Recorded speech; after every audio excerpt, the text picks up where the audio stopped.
இப்போ கபடி பிளேயர்ஸாக இருக்கிறவன் வந்து அவனுடைய வீர செறிந்த விளையாட்டில் வந்து தான் வந்து ஒரு பெரிய ஆள் அப்படி காட்டுறதுக்கு முயற்சி பண்ணுறது, நீ இன்னும் ஆளு அப்படின்னு சொல்கிற அடையாளப்படுத்துதல் இருக்க, அது எங்கெல்லாம் பகையாக மாறுகிறது.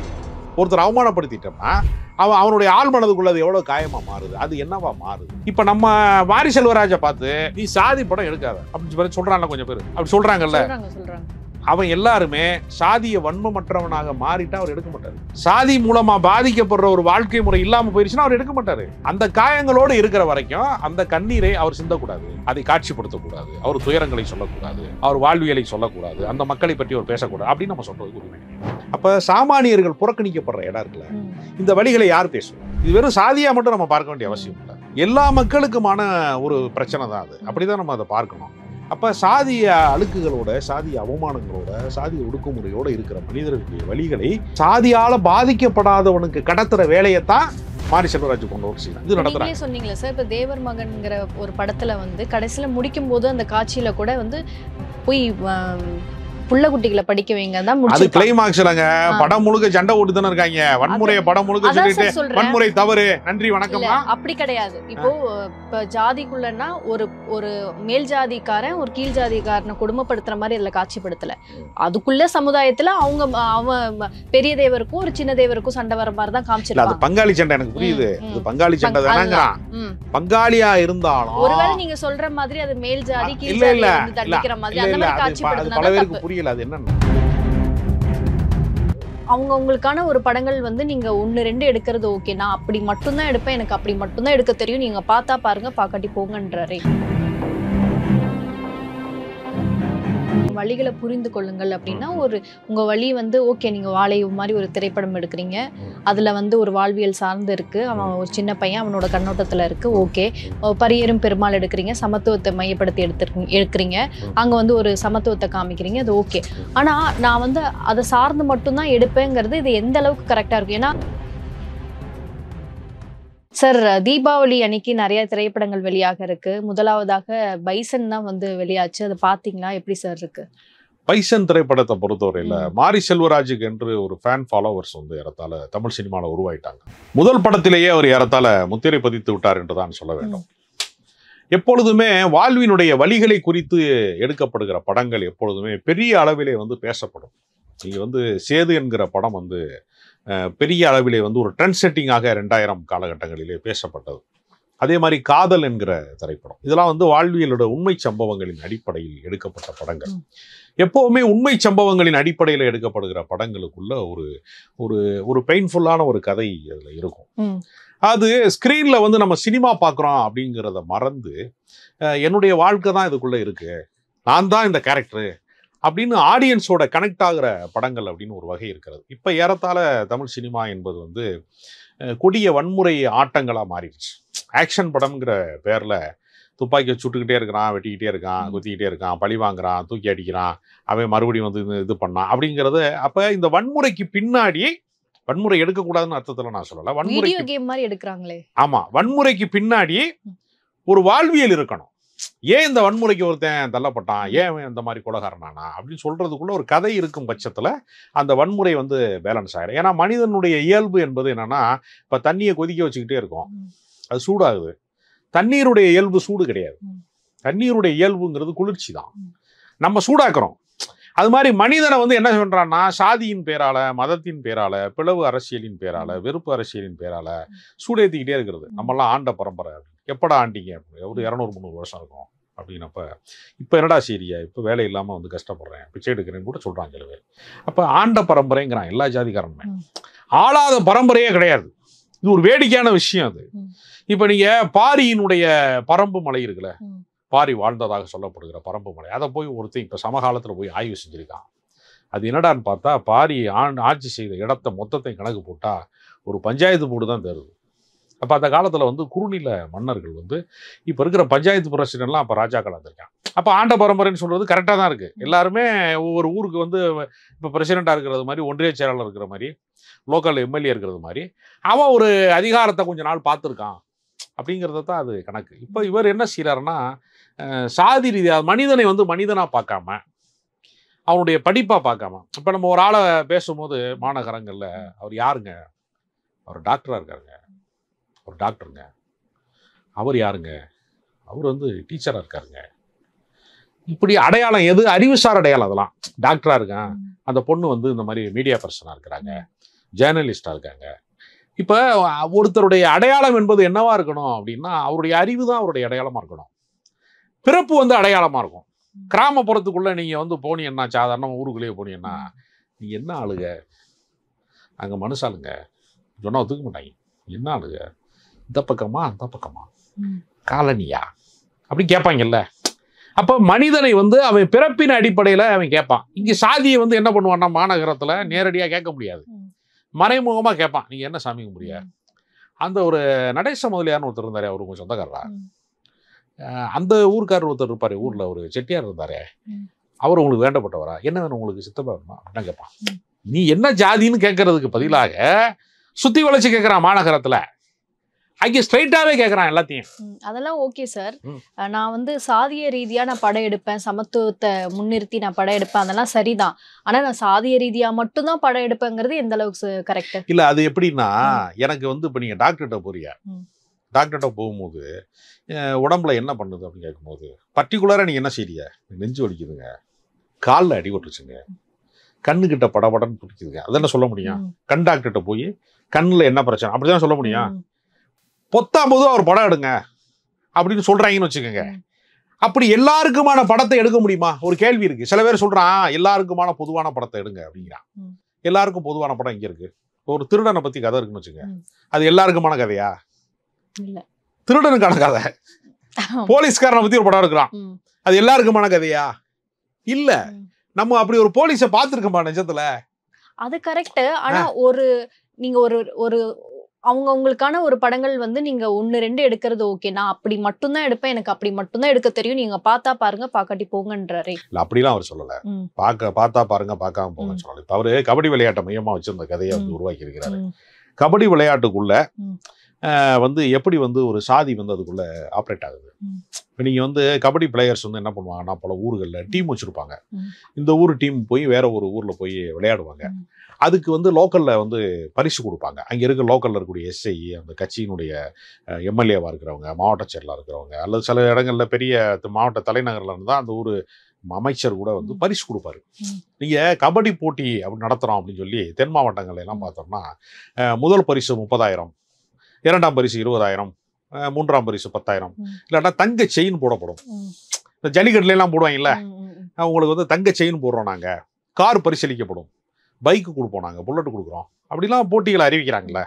அப்போ இதில் என்ன செய்வான்னா, ஒரு இளைஞனாக இருக்கிறவன் தான் திறமையை காட்டி பரிசு வாங்கினது. உலகத்தில் இருக்கிற எல்லாத்துலேயுமே இருக்கக்கூடிய பெரிய சவால் என்னன்னா, இந்த உலகத்துக்கு நான் யாருன்னு காட்டணும். அப்படி எல்லாருமே முயற்சி பண்ணுறான். அது ஒரு பேச்சாளனாக இருக்கிறவன் பேசி காட்டுவான், கவிதை எழுதுறவன் காட்டுவான், வைரமுத்தா இருந்தால் என்ன பண்ணுவார், பாட்டு எழுதி காட்டுவார். ஒவ்வொருத்தரும் ஒரு நடனம் ஆடக்கூடியவர் என்ன செய்வார், டான்ஸ் ஆடி காட்டுறாரு. இந்த உலகத்தில் எல்லாருமே தன்னை வந்து நிரூபிப்பதற்கு தன்னுடைய ஆற்றலை, அறிவை, திறமையை, ஒரு ஒரு அவங்ககிட்ட இருக்கக்கூடிய ஒரு இதை வந்து அவங்க உலகத்துக்கு சொல்ல விரும்புகிறாங்கல்ல எல்லாருமே. இப்போ கபடி பிளேயர்ஸாக இருக்கிறவன் வந்து அவனுடைய வீர செறிந்த விளையாட்டில் வந்து தான் வந்து ஒரு பெரிய ஆள் அப்படின்னு காட்டுறதுக்கு முயற்சி பண்ணுற போது, நீ இன்னும் ஆளு அப்படின்னு சொல்ற அடையாளப்படுத்துதல் இருக்குல்ல, அது எங்கெல்லாம் பகையாக மாறுகிறது. ஒருத்தர் அவமானப்படுத்திட்டோம்னா அவனுடைய ஆள் மனதுக்குள்ள அது எவ்வளோ காயமாக மாறுது, அது என்னவா மாறுது. அப்போ நீங்கள் வந்து தென் மாவட்டங்கள் எல்லாம் நீங்கள் பார்த்தீங்கன்னா 2 கேங்ஸ்டர் வார் மாதிரியே நடக்குது, 2 இன குழு போர் மாதிரியே நடக்குது, 2 குரூப்புக்குள்ள சண்டை நடக்குது. அதையெல்லாம் வந்து மையமாக வைத்து ஒரு கதையை வந்து நடக்காத ஒன்று அவர் எடுக்கலை, இல்லாத ஒன்று எடுக்கிறார். சில பேர் சொல்கிறான் 90களில் நடந்த வந்து பகையை மக்கள் கொஞ்சம் கொஞ்சமாக மறந்துக்கிட்டு இருக்கான், அந்த தீயை கொண்டு வந்து ஏன்டா திரையில பற்ற வைக்கிறீங்க அப்படின்னு சில பேர் கேட்குறான். இவர் என்ன சொல்றாருன்னா, எங்கள் வழிகளை புரிந்து கொள்ளுங்கள். இப்ப நீங்க சாதாரணமா ஒரு ஏர்போர்ட்ல வந்து ஒருத்தர் வந்து போறாரு, நீங்க சொல்றது கரெக்டே, வழிகளை புரிந்து கொள்ளுங்கள் அப்படின்னா உங்க வழி வந்து ஓகே, நீங்க வாழை மாதிரி ஒரு திரைப்படம் எடுக்கிறீங்க, அதுல வந்து ஒரு வாழ்வியல் சார்ந்து இருக்கு, அவன் ஒரு சின்ன பையன் அவனோட கண்ணோட்டத்துல இருக்கு, ஓகே. பரியரும் பெருமாள் எடுக்கிறீங்க, சமத்துவத்தை மையப்படுத்தி எடுக்கிறீங்க, அங்க வந்து ஒரு சமத்துவத்தை காமிக்கிறீங்க, அது ஓகே. ஆனா நான் வந்து அதை சார்ந்து மட்டும்தான் எடுப்பேங்கிறது இது எந்த அளவுக்கு கரெக்டா இருக்கும்? ஏன்னா இப்போ வந்து ஜென்எக்ஸ் வந்துருச்சு, இப்போ வந்து கிரிஞ்சுன்றான், நீங்க ஒரு படம் வந்து இதுல என்னப்பா கிரிஞ்சு மாதிரி இருக்கு, இட்லி கடையே வந்துச்சு. இட்லி கடையை வந்து நிறைய பேர் ரசிச்சாங்க, ஒரு இமோஷனல் பாண்ட் இருக்கு அதுல, நல்லா இருக்கு அப்படின்னு சொன்னவங்களும் இருக்காங்க. அதுவே வந்து ஜென்எக்ஸ் வந்து என்ன பண்றாங்கன்னா, இல்ல அவங்க அந்த மாதிரி என்ன கிரிஞ்சு இதெல்லாம் பிடிச்சிருக்கா அப்படின்னு கேக்குறாங்க. அதுவே காந்தாரா அந்த பக்கம் பாத்தீங்கன்னா பயங்கர ஹிட்டா இருக்கு. சோ இந்த மாதிரி ஒரு சூழ்நிலையில நம்ம இருக்கோம். அந்த நேரத்துல கூட இந்த மாதிரியான ஒரு திரைப்படங்கள் நான் இதை சார்ந்துதான் எடுப்பேங்கிறது எந்த அளவுக்கு சார் கரெக்ட்? இல்ல, அதாவது ஒருத்தருடைய கற்பனை இருக்குல்ல, ஒருத்தருக்கு வாழ்க்கை வழங்கிய அனுபவம்னு ஒண்ணு இருக்கு. இப்ப நீங்க பஸ் நிக்காத ஒரு கிராமத்துல இருக்கிறவனுக்கு என்னெல்லாம் பிரச்சனை வரும், அதுன்னு கர்ணன் படத்துல வந்து அவர் ஒரு வாழ்வியல் காட்டுறாருல, போலீஸ் அடக்குமுறை வந்து அந்த ஊர்களை எப்படி அத்துமீறும் அப்படின்னு கர்ணன் படத்துல காட்டுறாருல. இந்த வாழ்க்கை முறையை நான் நேர்ல பார்த்திருக்கேன். இப்ப நான் பார்த்த வாழ்க்கை தான் அது. அவர் அதை திரையில பதிவு செஞ்சிருக்கிறாரு. ஒரு பஸ் நிக்காத ஊர்ல என்ன பண்ணுவானா, இப்ப எல்லாம் முன்னாடி எல்லா ஊர்களையும் நின்று போன bus point to point, 1 to 1 அப்படின்னு போட்டு வழியில இருக்கிற ஒரு 10 கிராமத்துக்கு பஸ் நிக்காது. இந்த 10 கிராமத்துல இருக்கிறவனும் ரொம்ப ஏழ்மைப்பட்ட விவசாயியா இருப்பான், கூலி தொழிலாளியா இருப்பான். அவனுக்கு தான் உண்மையிலேயே அரசாங்க பேருந்து வேணும். 1 to 1 போறவன் இருக்கான்ல, அது ஓரளவுக்கு வசதி மிக்கவனா இருப்பான். யாராத்தாலும் அவனுக்கு கார் வச்சுக்கிறவோ பைக் வச்சுக்கிறவோ கூட அவனுக்கு வசதி இருக்கும். அவன் அதை மீறி சிக்கனப்படுத்துறதுக்காக ஒரு பஸ்ல ஏறி போவான். அப்ப சாமானியர்கள் புறக்கணிக்கப்படுற இடம் இருக்குல்ல, இந்த வழிகளை யார் பேசுவது? இது வெறும் சாதியா மட்டும் நம்ம பார்க்க வேண்டிய அவசியம் இல்லை. எல்லா மக்களுக்குமான ஒரு பிரச்சனை தான் அது. அப்படிதான் நம்ம அதை பார்க்கணும். யாரோ ஒருத்தன் பாதிக்கப்படுறான். இன்னைக்கு நம்ம கிராமப்புறங்கள்ல போனீங்கன்னா ஊர் வேறையாவும் சேரி வேறையாவும் தான் இருக்கு. அப்ப மனிதர்கள் வந்து ஒன்றாக இல்லை, சாதி பெயர்கள்ல தான் அந்த தெருக்களே இருக்கிறது. இப்பதான் அரசாங்கம் உத்தரவு கூட. ஆமா கண்டிப்பா. ஏன்னா இப்போ கம்யூனிட்டி சர்டிபிகேட் இல்லாம நம்ம படிக்கவே முடியாது. அது வந்து ஒத்துக்கிட்டு தான் வேணும். ஏன்னா வகைப்படுத்தப்பட்டு தான் நம்ம வந்து சேரவே செய்யறோம். அப்படி இருக்கும்போது அந்த மாதிரியான ஒரு சூழ்நிலையிலையும் அந்த மாதிரியான ஒரு பாரம்பரியத்திலையும் அந்த மாதிரியான ஒரு ட்ரெடிஷன்ல தான் நம்ம இருக்கோம். அது வந்து நம்ம எங்கேயும் போயிட்டு வந்து இல்ல நான் ஜாதியே இல்லைன்னு சொல்லி யாரும் சேர்றது இல்லை. ஸோ அப்படி இருக்க காலகட்டத்தில் எல்லாமே அக்செப்ட் பண்ணிக்க தானே வேணும். இப்போ ஒரு பாரம்பரியத்தை தழுவி ஒரு படம் எடுக்கிறோம் அப்படின்னா அதையும் நீ அக்செப்ட் தான் பண்ணணும். இப்போ நீயும் வந்து இந்த மாதிரி இருக்குன்னா அதை நீ தழுவி ஒரு படம் எடுக்கிறது அது ரசிக்கும்படியா இருக்கும். நீ வந்து ஏன் இப்படியே தான் எடுப்பேங்கிற அப்படிங்கிற ஒரு கேள்வி நம்ம ஒரு 10 செடி வைக்கிறோம். ஒரு செடி வந்து ஆத்தங்கரையில இருக்கு, ஒரு நதிக்கரையில இருக்கு. அதுக்கு வந்து இயல்பாவே தண்ணி ஓடிக்கிட்டே இருக்கும், ஈரப்பதமாவே இருக்கும். அதுக்கு தண்ணி ஊற்ற வேண்டிய அவசியம் கிடையாது. அதுவே நதிக்கரையை விட்டு தள்ளி வறண்ட இடத்துல ஒரு செடி இருக்கும். அந்த செடிக்கு தண்ணியே வராது, வெயில்ல வாடி கிடக்கும். ரெண்டுமே செடிதான். சமமா நடத்தணும்னா நதிக்கரை ஓரமா இருக்கிற ஒரு மரத்துக்கும் ஒரு செடிக்கும் காஞ்சு போன இடத்துல இருக்கக்கூடிய ஒரு செடிக்கும் சமமா வந்து தண்ணி ஊற்ற முடியுமா? ஊத்த முடியாதுல்ல. அப்ப உயர் சாதிங்கிறவன் பல தலைமுறைக்கு முன்னாடியே படித்தவனா இருக்கான், பல தலைமுறைக்கு முன்னாடியே அரசு உத்தியோகம் போனவனா இருக்கான், பல தலைமுறைக்கு முன்னாடியே எல்லா உயர் பதவியிலையும் இருக்கான். இப்ப வறண்ட நிலத்துல இருக்கிற ஒரு செடிக்கு தண்ணி ஊத்துற மாதிரி இதுக்கு தான் சமூக நீதிங்கிறது. என்னன்னா ஒவ்வொரு ஜாதியும் எந்த விதமான ஒடுக்குமுறையில இருக்கான், எவ்வளவு பின்தங்கி இருக்கான், எவ்வளவு வறுமையில இருக்கான்னு கணக்கு பண்ணி அவர்களுக்கான நியாயத்தை செய்யறதுக்கு தான் பள்ளிக்கூடங்கள்ல வந்து சாதி சான்றிதழ் கேட்கிறாங்களே தவிர சாதி சங்கத்தை ஊக்கப்படுத்தி ஏன் ஜாதி தான் பெருசு, நான் யார் தெரியுமா, நான் வந்து காது வரைக்கும் வந்து கடாமிசை வச்சிருக்கேன் தெரியுமா அப்படின்னு சொல்ற பெருமிதங்களுக்காக அல்ல. அது ஒருத்தன் வந்து ஃபீஸ் கட்ட வழி இல்லாம இருப்பான், ஒருத்தன் வறுமை நிலையில இருப்பான், ஒருத்தன் அந்த சாதியால அவமானப்படுகிற இடத்துல இருப்பான். அவனுக்கு ஒரு உதவி செய்தோம்னா அவன் தலைமுறையில ஒருத்தன் படிச்சிருவான். எல்லாரும் படிக்க மாட்டான், எல்லாரும் உயர்ந்த இடத்துக்கு வந்துட முடியாது. ஒரு மாரி செல்வராஜ் தான் வர முடியுது, ஒரு ரஞ்சித் தான் வர முடியுது. அது அந்த ஒடுக்கப்பட்ட பட்டியலின சமூகம்னு சொல்லக்கூடியவர்கள் பின்தங்கிய சமூகங்கள்ல இருக்கிறவங்கள எல்லாருமே டாப் பொசிஷன்ல வந்துட்டாங்கன்னு நம்ம சொல்ல முடியாது. ஒரு 10 பேர் அதிகாரியா வந்திருப்பான். ஆனா ஒரு 10,000 பேரோ ஒரு 10 லட்சம் பேரோ ஊர்ல வந்து கிராமத்துல வந்து ஆடு மேய்ச்சிக்கிட்டோ மாடு மேய்ச்சிக்கிட்டோ கூலி வேலை பார்த்துக்கிட்டோ கஷ்டப்பட்டுக்கிட்டு இருப்பாங்கல்ல. அப்ப அவங்களுடைய துயரங்களை நம்ம வந்து நமக்கு வந்து வந்து வெயில் படாத ஒரு பிரதேசம் இருக்கு, மழை பெய்யாத ஒரு பிரதேசம் இருக்குல்ல, இயற்கையில எப்படி வந்து மறுக்கப்பட்ட இடங்கள் இருக்குல்ல. இப்போ நம்ம பெண்கள் இருக்கோம், இன்னைக்கு வந்து உங்க அம்மா தலைமுறையில இருந்த பெண்கள், அதுக்கு முந்தைய தலைமுறை பெண்கள்லாம் இருக்காங்களே, அவங்க வந்து இந்த மாதிரி ஒரு ஊடகத்தில் உட்காந்து பேசியிருப்பாங்களா? அவங்களுக்கு அனுமதி கிடைத்திருக்குமா? ஒரு ஒரு வீட்டில் வந்து ஒருத்தர் வர்றாங்கன்னா வாங்கன்னு கேட்கறது கிச்சனை தாண்டி இருக்க முடியுமா? இல்லை இல்லை. அப்போ வாஷிங் மிஷின் கண்டுபிடிக்கிறதுக்கு முன்னாடி பெண்கள் தானே வாஷிங் மிஷினாக இருந்தாங்க, கிரைண்டர் கண்டுபிடிக்கிறதுக்கு முன்னாடி பெண்கள் தானே கிரைண்டர் ஆட்டிக்கிட்டு இருந்தாங்க. அப்போ ஏன் அவங்க கல்வி மறுக்கப்பட்டவங்களா இருந்தாங்க? கரண்டியை வந்து கிச்சனில் இருக்கிற கரண்டியை வந்து பெண்கள்கிட்ட இருந்து பறிச்சுட்டு புத்தகத்தை கொடுங்குறாரு தந்தை பெரியார்.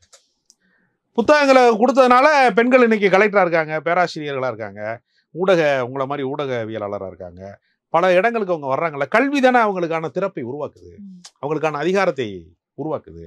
அப்ப சாதிய அழுக்குகளோட, சாதிய அவமானங்களோட, சாதிய ஒடுக்குமுறையோட இருக்கிற மனிதர்களுடைய வழிகளை சாதியால பாதிக்கப்படாதவனுக்கு கடத்துற வேலையைத்தான் மாரி செல்வராஜ் போன்றவர் செய்யறாங்க. சாதி பெருமிதத்தை சொல்றாங்களா? அது ஒரு கேள்வி இருக்கு. ஏய் நான் யார் தெரியுமாடா அப்படின்னு சொல்ற அந்த இடத்த நம்ம ஏற்றுக்கொள்ள முடியாது. ஆதிக்கம் எந்த வடிவத்திலே இருந்தாலும் அதை ஏற்க முடியாது.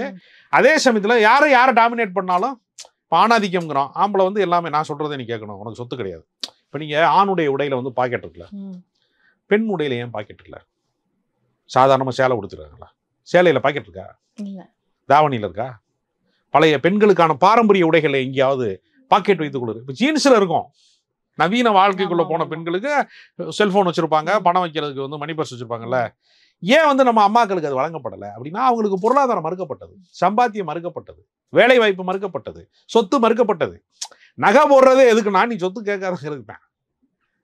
உனக்கு நகை போட்டு கட்டி கொடுத்தாச்சுல, நீ எதுக்கு வந்து இடம் கேட்டுட்டு இருக்க? என்கிட்ட வந்து இப்படி சொத்து பிரிக்குமா சொல்றாங்கல்ல பாரு. அதுக்காக வந்து சட்டம் போட்டாங்க. தமிழ்நாடு அரசு கலைஞர் வந்து பெண்களுக்கு சொத்துல பங்கு இருக்குன்னு சட்டம் போட்டாங்க. இன்னைக்கு போய் அக்கா தங்கச்சிக்கெல்லாம் போய் கெஞ்சுறாங்க, கையெழுத்து போட்டாதான் ஜெல்லுங்கிறாங்க அப்படின்னு சொல்றாங்கல்ல. அப்ப இதுதான் இந்த மாற்றத்தை நிகழ்த்தணும். பெண்கள் ஒடுக்குமுறையில் இருக்கிறாங்க, சிறுபான்மை மக்கள் பாதிக்கப்படுற இடங்கள் இருக்காங்க, தாழ்த்தப்பட்ட மக்கள், ஒடுக்கப்பட்ட மக்களாக இருக்கிறவங்க எல்லாம் வந்து ரொம்ப வந்து வறுமையான சூழல்ல இருக்கிறாங்க, வலியோட வாழ்றாங்க, அவர்கள் மனிதர்களாக நடத்தப்படாம இருக்கிறாங்க. இதை சொல்றதுக்கு அவர் வேறு வேறு களங்கள்ல அவர் சொல்றாரு. இப்ப நம்ம மாரி செல்வராஜை பார்த்து நீ சாதி படம் எடுக்காத அப்படின்னு சொல்றான்ல கொஞ்சம் பேர், அப்படி சொல்றாங்கல்ல. அவன் எல்லாருமே சாதிய வன்மமற்றவனாக மாறிட்டா அவர் எடுக்க மாட்டாரு. சாதி மூலமா பாதிக்கப்படுற ஒரு வாழ்க்கை முறை இல்லாம போயிருச்சுன்னா அவர் எடுக்க மாட்டாரு. அந்த காயங்களோடு இருக்கிற வரைக்கும் அந்த கண்ணீரை அவர் சிந்தக்கூடாது, அதை காட்சிப்படுத்தக்கூடாது, அவர் துயரங்களை சொல்லக்கூடாது, அவர் வாழ்வியலை சொல்லக்கூடாது, அந்த மக்களை பற்றி அவர் பேசக்கூடாது அப்படின்னு நம்ம சொல்றதுக்கு உரிமை கிடையாது. எல்லாருக்குமே அவருடைய வாழ்க்கை சார்ந்து அவருடைய அனுபவங்களை பதிவு செய்யறாங்க. இப்போ முத்தையாங்கிற ஒரு படம் எடுக்கிறாரு, அவர் சொல்றாரு, ஏயா நீ வந்து உங்க ஆளுகளை பத்திய படம் எடுத்துக்கிட்டு இருக்க, தேவர் படமா எடுக்கிறான்னு முத்தையாட்ட கேட்கும்போது எனக்கு தெரிஞ்ச வாழ்க்கையை நான் எடுக்கிறேங்க அப்படிங்கிறாரு, சொல்றாருல. அப்ப யாராவது முத்தையா வந்து சாதி வெறி படம் எடுக்கிறாரு அப்படின்னு குற்றச்சாட்டு சொல்றாங்களா அப்படின்னு நான் சொல்லலை. தேவர் மகன் வரும்போது யாராவது சொன்னாங்களா, என்னையா வந்து தேவர் மகன் படம் எடுக்கிறீங்க? நீங்க வந்து சாதி பேரால வந்து பல இது நடத்துறாங்க சொன்னீங்களா சார். இப்ப தேவர் மகன்ங்கிற ஒரு படத்துல வந்து கடைசியில முடிக்கும் போது அந்த காட்சியில கூட வந்து போய் புள்ள குட்டிகளை படிக்க வைங்க தான் அது கிளைமாக்ஸ் இல்லங்க. படம் முழுக்க சண்டை ஓட்டு தானே இருக்காங்க. வன்முறையை படம் முழுக்க சொல்லிட்டு வன்முறை தவறு நன்றி வணக்கம் அப்படி கிடையாது. இப்போ இப்ப ஜாதிக்குள்ளன்னா ஒரு மேல் ஜாதிக்காரன் ஒரு கீழ் ஜாதிக்காரனை கொடுமைப்படுத்துற மாதிரி இதுல காட்சிப்படுத்தல. அதுக்குள்ள சமுதாயத்துல அவன் பெரிய தேவருக்கும் ஒரு சின்ன தேவருக்கும் சண்டை வர மாதிரி தான் காமிச்சிருக்காங்க. பங்காளி சண்டை எனக்கு புரியுது, அது பங்காளி சண்டை தானங்கிறான். பங்காளியா இருந்தாலும் ஒருவேளை நீங்க சொல்ற மாதிரி அது மேல் ஜாதி கீழ் ஜாதி வந்து தண்டிக்கிற மாதிரி அந்த மாதிரி காட்சிப்படுத்தினா பல பேருக்கு புரியல. அது என்னன்னா அதுக்குள்ள சாதி பெருமை, அதாவது போற்றி பாரடி பெண்ணே தேவர் காலடி மண்ணேன்னு இருக்குல்ல, இது வந்து மற்ற சாதிகளுக்கு இருக்கா? இப்ப ஐயங்காரு பேக்கரின்னு வைக்கிறான் இந்த ஊர்ல, வந்து சாதியால ஒடுக்கப்பட்டவன் பேரால அருந்ததியர் பேக்கரி இருக்கா எங்கேயாவது சொல்லுங்க? அருந்ததியர் பேக்கரி வாங்குவானா? சாதியால பின்தங்கியவன் பேர்ல எங்கேயாவது ஒரு மெஸ் இருக்கா? ஆட்சி மெஸ்ஸுங்கிறான். பல இது நடத்துறான்ல, ஆட்சி மெஸ், மாமி மெஸ்ஸுங்கிறான். மறைமுகமா என்ன சொல்றான்? மாமின்னா என்ன? அங்க உயர் ஜாதி எங்க மெஸ்ல சாப்பிடுங்கன்னு கூப்பிடுறான்ல. அப்ப அது ஒரு பெருமிதம் இருக்குல்ல. அந்த சாதிக்குள்ள ஒரு அதிகாரம் ஒளிந்திருக்கிறது, அந்த அதிகாரத்துக்குள்ள எல்லாமே இருக்கிறது அப்படிங்கிறது இந்திய சமூகத்துல ஒரு விதிக்கப்பட்ட சாபம். அதுல இருந்து பாதிக்கப்பட்ட மக்களுடைய குரலை ஒருத்தர் படமாக்குறாரு, ஒருத்தர் அவருக்கு திரைப்பட இயக்குனராகிறதுக்கான ஒரு வாய்ப்பு கிடைக்குது, அது சொல்றாரு. அவர் அனுபவத்தை அவர் சொல்லக்கூடாது அப்படின்னு நம்ம சொல்ல முடியாது. உங்களுக்கு பிடிச்சா பாருங்க, பிடிக்கலன்னா கடந்து போயிடுங்க, அவ்வளவுதான். அதனால அதுதான் இந்த திரைப்படத்தினுடைய நோக்கமே தவிர சாதி ஒழிப்பு தான் நோக்கம். சாதி ஆதிக்கத்தை ஆதரிப்பது நோக்கம் கிடையாது. அதனால இது சாதி படங்கள் அல்ல, சாதி மறுப்பு திரைப்படங்கள் அப்படின்னு தான் நம்ம வர்ணிக்கணும். ஓகே சார், இதுல இருக்கக்கூடிய கேரக்டர் பத்தி பார்ப்போம். அமீர் வந்து ஒரு முக்கியமான ஒரு கேரக்டர்ல நடிச்சிருக்கதா ஒரு கேள்விப்பட்டோம், அதை பத்தி பாத்தீங்களா? அதுல ஆமா, அதாவது இயக்குனர் அமீர் வந்து ஏற்கனவே வந்து வட சென்னையில ராஜன் ஒரு கேரக்டர் பண்ணது மாதிரி இந்த படத்துல வந்து பாண்டியராஜன் ஒரு கேரக்டர்ல அவர் நடிச்சிருக்காரு. அது வந்து என்னன்னா, பல பேருக்கு வந்து பசுபதி பாண்டியன் ஒருத்தர் வந்து தூத்துக்குடி மாவட்டத்துல, இந்த மாவட்டத்துக்குள்ளே நீ நுழையக்கூடாது, திருநெல்வேலி மாவட்டத்துக்குள்ள இந்த தென் மாவட்டத்துக்குள்ள நீ நுழையக்கூடாது அப்படின்னு அரசாங்கத்தால் வந்து உத்தரவு போடப்பட்டவர். என்ன காரணம் அப்படின்னா, அவர் வந்து ஒரு சாதி ரீதியான ஒரு கூட்டமைப்பு வச்சிருந்தார், சாதி ஆதிக்கத்துக்கு எதிராக போராடினார். அவர் திண்டுக்கல்ல வந்து குடியிருந்தாரு. அவரை வந்து ஒரு கேங் இதில் வந்து ஏற்கனவே அவருக்கு எதிரிகளாக இருக்கிறவங்க அவரை கொலை செஞ்சுட்டாங்க. அந்த 2 கேங்குள்ளே இருக்கக்கூடிய வாரில் பசுபதி பாண்டியனுடைய ஆக்டிவிட்டிஸ் என்னவா இருந்துச்சு அப்படின்னு அவரை நினைவுபடுத்துகிற விதமான ஒரு கதாபாத்திரத்தில் தான் வந்து இயக்குனர் அமீர் நடிச்சிருக்கிறாரு அப்படிங்கிறது ஒரு எதிர்பார்ப்பை வந்து கூட்டி இருக்கிறது. அதனால் அவர் வந்து இது என்னன்னா இதற்குள்ள எந்த வன்மத்தையும் அவர் சொல்லலை. இப்படி இருக்கிறது, இது இப்படி தொடரலாமா, இப்படி இருக்கலாமா, இந்த வாழ்க்கை முறை இப்படி தான் இருக்கணுமா அப்படிங்கிற கேள்வியை மக்கள் மன்றத்தில் ஒரு ஜனநாயக பூர்வமாக இந்த திரைக்காட்சியின் வழியாக நம்முடைய மனசாட்சியை தட்டி எழுப்புறது தான். அதாவது கண்ணைக்கு போய் முன்னாடி இப்படி தப்பு பண்ணிட்ட அப்படின்னு சொல்ற ஒரு இடம் இருக்குல்ல, அது உண்மையிலேயே ஒரு ராஜாட்ட போய் அப்படி சிலம்ப காட்டி சொல்ல முடியுமா? அப்படின்னா மனிதர்களுக்குள்ள உறங்கி போயிருக்கிற மனசாட்சியை தட்டி எழுப்புவதற்காக ஒரு கதாபாத்திரத்தை வந்து ஒரு சிலப்பதிகாரத்தில் உருவாக்குறாங்க. அது மாதிரி சாதிய மனநிலையில ரொம்ப இறுகி போயிருக்கிற மனநிலையில ஒரு மாற்றம் வர வேண்டும் என்பதற்காக நம்ம மனசாட்சியை தட்டுற வேலையை தான் இவங்க தங்களுடைய கலைப்படைப்பின் வழியாக வலியுறுத்துறாங்க. அதை நம்ம புரிந்து கொள்ள வேண்டும். அந்த சாதியால பாதிக்கப்படாதவர்கள், இந்த சாதிய வன்மத்திற்கு ஆளாக்கப்படாதவர்கள் புரிந்து கொள்ள வேண்டும். ஆதிக்க சாதியாக இருக்கிறவர்கள் தங்களுடைய அந்த மோசமான குணத்திலே இருந்து மாற்றிக்கொள்ள வேண்டும். மனித பண்புக்குள்ள நம்ம வரணும். அனைவரும் வந்து சமத்துவத்தை நோக்கி நகரணுங்கிறதா இந்த படைப்பின் நோக்கம். பொதுவா படம் எப்படி சார் இருக்கு? அது மக்களுடைய தீர்ப்பு சம்பந்தப்பட்டது. இந்த படத்தை வந்து கொண்டாட வேண்டும், சமூக அக்கறை உள்ள திரைப்படங்களை கொண்டாட வேண்டும்ங்கிறது நம்முடைய விருப்பம். Okay sir. ஸோ அடுத்து டீசல், அதுக்கப்புறம் டியூட் போன்ற படங்கள்லாம் வந்து வரிசையில் இருக்கு. அது பொதுவா அல்ல, இதுல ஒரு ஆச்சரியமான விஷயம் இருக்கு. தீபாவளி திரைப்படங்கள்னாலே பெரிய ஸ்டார் படங்கள் எப்பவுமே வரும். பொங்கல் தீபாவளிக்கெல்லாம் வந்து அஜித் படம் வருது, விஜய் படம் வருது, தீபாவளி அப்படிதான் சொல்லுவாங்க. பெரிய ஸ்டார் படங்கள். இப்போ வந்து சிவகார்த்திகேயன், இந்த மாதிரி சிம்பு, குறைஞ்சபட்சம் ஒரு பெரிய மக்களால் கொண்டாடப்படுகிற ஸ்டார் அந்த சொல்ல படங்கள். அதுக்கு மாறாக ஒரு தீபாவளியில அதிகமான வெற்றிகளை சந்திக்காத த்ரூ விக்ரம், அது மாதிரி வந்து டீசல் கதாநாயகன், இந்த மாதிரி ஹரிஷ் கல்யாண், அது மாதிரியான படங்கள் வர்றது ஒரு ஆரோக்கியமான விஷயம். ஏன்னா சிறு படங்களை வந்து இப்போ ஓட விடவே மாட்டேங்கிறாங்க. பார்ப்பதற்கு வந்து ஒரு ரொம்ப ஒரு மோசமான நிலைமை இருக்கிறது. ஆர்டிஸ்ட் படம் மட்டும்தான் ஓடும், கதைப்படங்களே ஓடாது அப்படிங்கிற இடத்தை நோக்கி நகர்த்துறாங்க. அது மாற்றப்பட வேண்டும். இந்த தீபாவளியை பொறுத்தவரையில் தமிழ் சினிமாவுக்கு ஒரு நல்ல காலம் பிறப்பதற்கான ஒரு அறிகுறியாக தான் அதை பார்க்குறேன். Super sir. ஸோ இந்த தீபாவளி வந்து தமிழ் சினிமாவுக்கு ஒரு மாற்றத்துக்கான ஒரு விடுதலையா அப்படிங்கிறது தொடர்ந்து பார்ப்போம் சார் வருங்காலங்களில். இன்னைக்கு நிகழ்ச்சியில் இணைந்தமைக்கு நன்றி சார்.